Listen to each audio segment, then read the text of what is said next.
théoriquement, dans un vieux modèle théorique, les migrants émigrent pour réduire l'écart de bien-être entre leurs revenus, en quelque sorte, dans leur pays d'origine et ce qu'ils espèrent avoir dans le pays d'accueil. Donc c'est pour vivre mieux, en gros.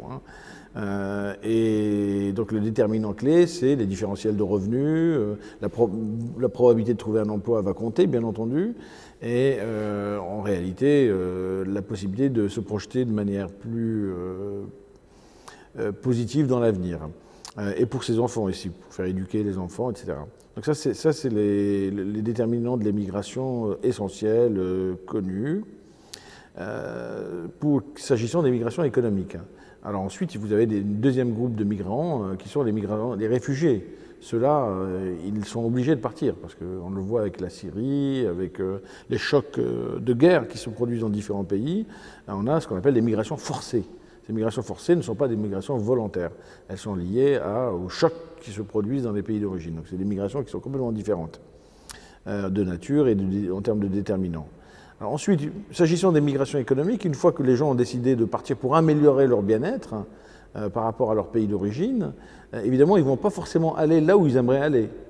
Pourquoi ? Parce que les coûts de mobilité, les coûts pour émigrer sont très élevés, et donc on va plutôt aller là où se trouvent des réseaux, des gens que vous connaissez déjà, de votre communauté, qui vont vous permettre de réduire votre coût de mobilité.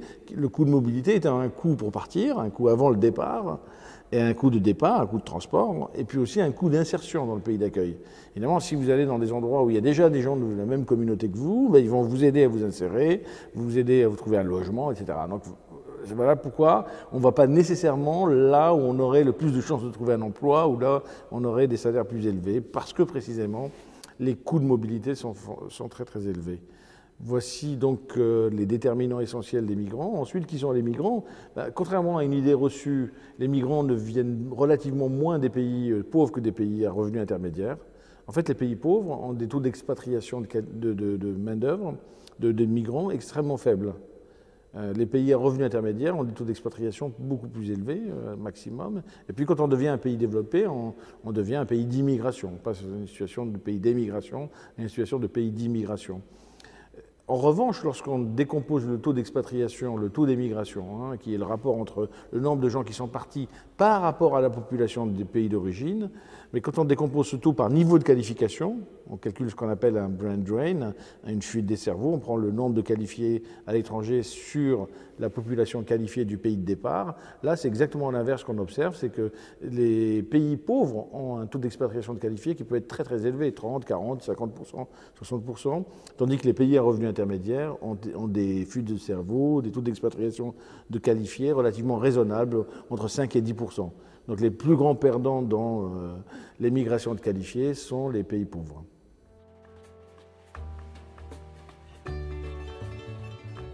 Les effets économiques de l'immigration sur les pays d'accueil, en réalité, ils sont extrêmement faibles. Les effets sur le marché du travail, les effets sur les salaires des autochtones, les effets sur l'emploi des autochtones, des gens qui sont nés en France par exemple, de l'immigration, d'un afflux d'immigration, sont extrêmement faibles, ils sont d'une très faible amplitude. Ils sont relativement positifs ou légèrement négatifs selon les pays. Les travaux récents montrent que l'effet est plutôt positif sur les salaires des autochtones, en dépit des idées reçues là-dessus, puisqu'on a plutôt l'impression que ça va réduire les salaires des autochtones. Mais non, parce qu'en fait les migrants n'occupent pas les mêmes emplois.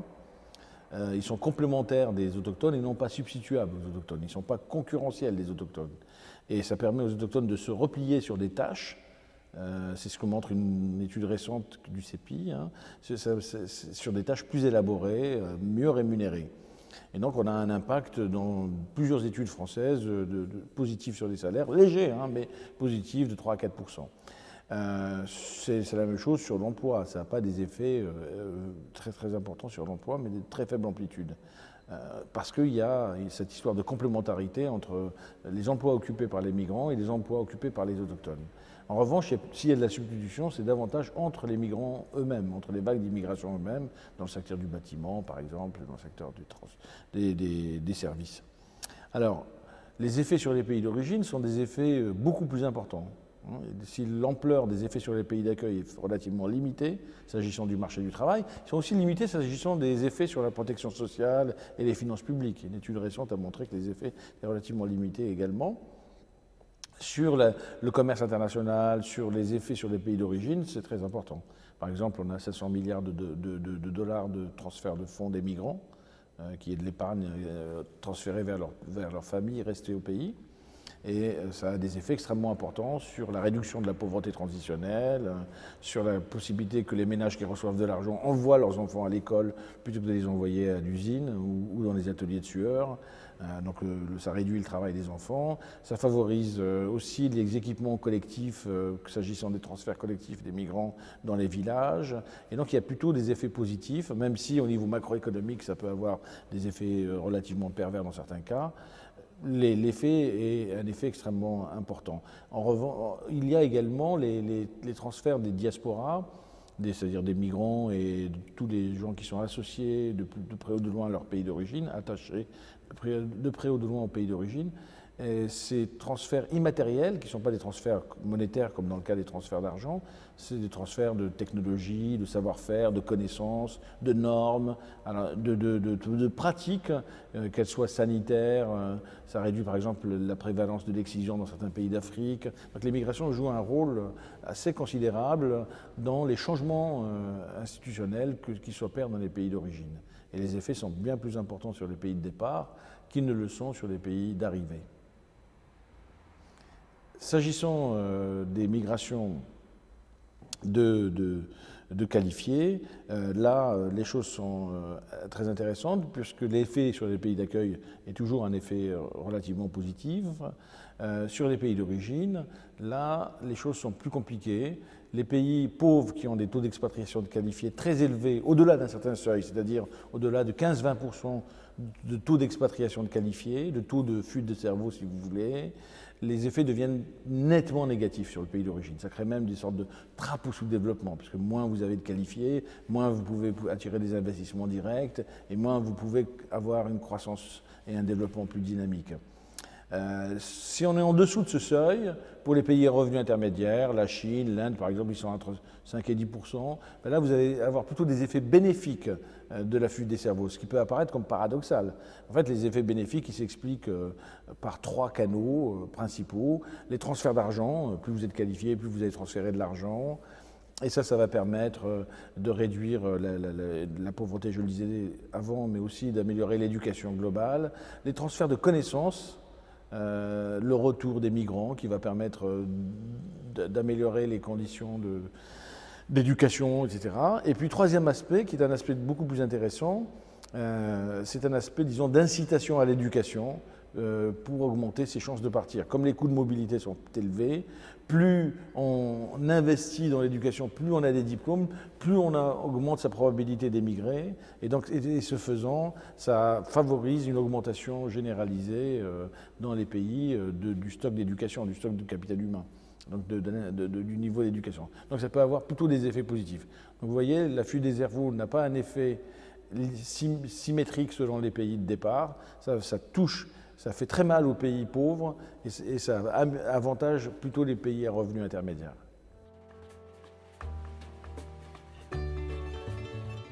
Alors, le commerce international a depuis toujours, j'imagine dans les bistrots, mais au-delà des bistrots, été accusé de tous les maux.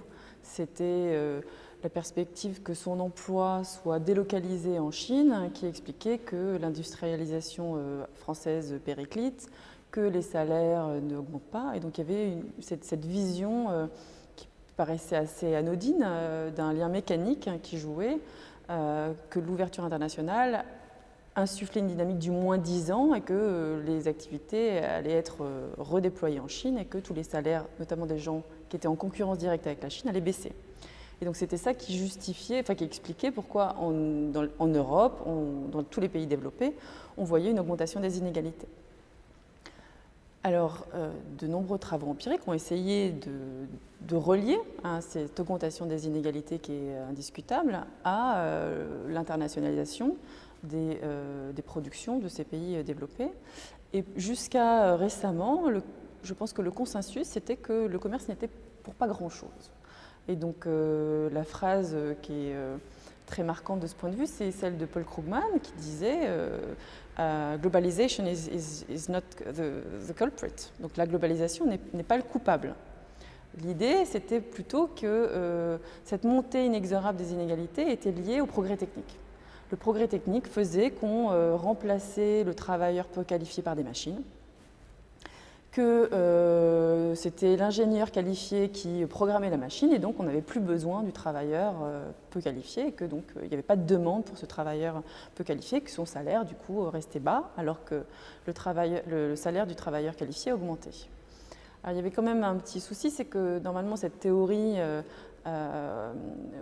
aurait dû aboutir à un résultat inversé dans les pays pauvres. Si la théorie des avantages comparatifs était appliquée, en fait, on se serait attendu qu'au contraire dans les pays riches, qui récupèrent toutes ces tâches des travailleurs peu qualifiés du Nord, les salaires des travailleurs peu qualifiés dans le Sud devraient augmenter. Et donc les inégalités devraient se résorber dans le Sud. Alors, ce n'est pas du tout ce qu'on voit en Chine, en Inde, les inégalités explosent. Et donc récemment, Krugman lui aussi a changé d'avis, c'est-à-dire que les derniers travaux de Krugman, mais aussi ce qu'on peut trouver dans le dernier livre de Joseph Stiglitz, c'est que la mondialisation en fait est responsable des inégalités, sans doute en partie parce qu'elle explique le progrès technique. C'est parce qu'il y a la perspective que des pans de la production soient délocalisés qu'il faut innover sans cesse. Et donc finalement, le progrès technique est lui-même causé par la mondialisation. Plus profondément, il semble qu'on soit arrivé dans une phase qui a fait basculer la donne, et notamment c'est l'émergence de la Chine qui expliquerait pourquoi les salaires dans les économies riches pour les travailleurs les moins qualifiés n'augmentent pas. Parce que ceux-ci sont directement en concurrence avec la Chine, qui a une armée de réserve incroyable.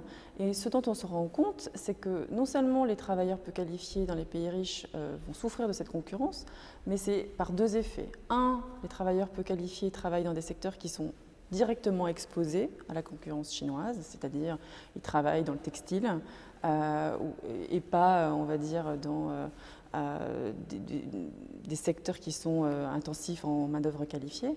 Mais deux, même s'ils travaillent dans des entreprises qui sont plus high-tech, leur tâche à eux maintenant, avec la tertiarisation, avec le fait qu'on fragmente le processus de production et on n'échange plus des biens finis, leur tâche à eux, leur contribution à eux, va pouvoir être délocalisée en Chine.